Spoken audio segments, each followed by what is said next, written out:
Passons maintenant à la correction de l'exercice 3. Donc dans l'exercice 3, en fait, on se rend compte qu'il y a de multiples opérations. En fait, il va falloir faire ça étape par étape, tout simplement, pour segmenter la difficulté. Peut-on mettre 26 caisses de 75 kg et 19 fûts de 80 kg dans un camion dont la charge ne peut dépasser 3,5 tonnes? Alors, il faut savoir déjà qu'une tonne, c'est 1000 kg. Donc la première chose à faire, c'est de dire que 3,5 tonnes,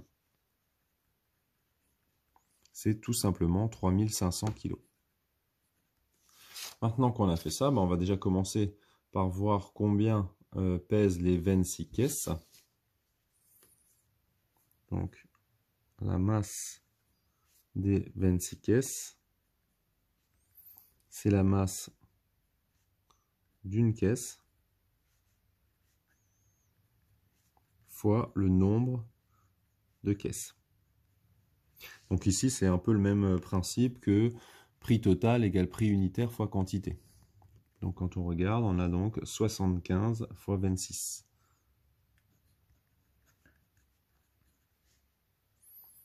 Donc on va faire l'opération tout à l'heure. On va tout de suite écrire la deuxième chose à faire.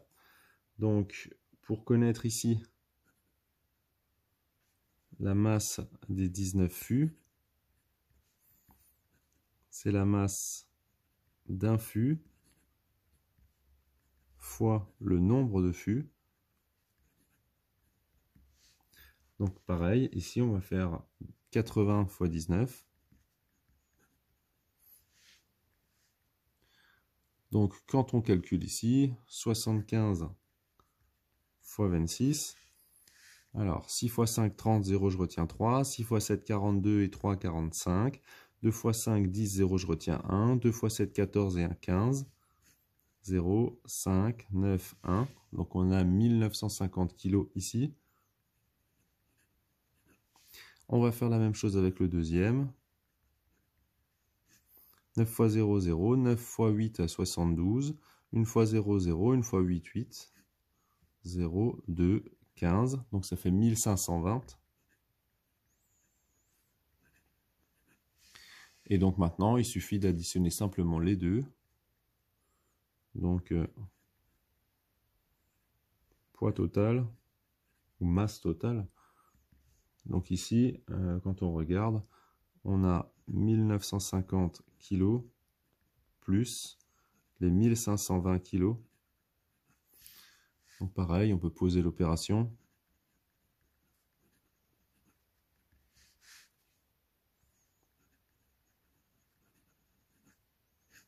Donc 0, 7, 4, je retiens 1, 3.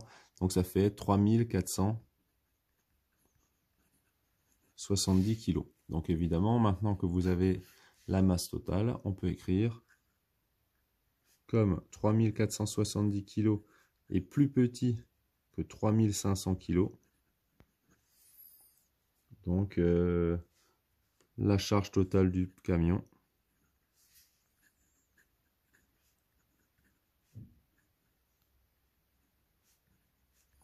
ne dépasse pas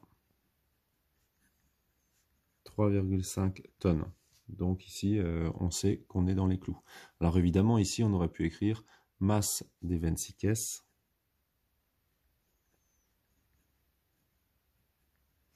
plus masse des 19 fûts.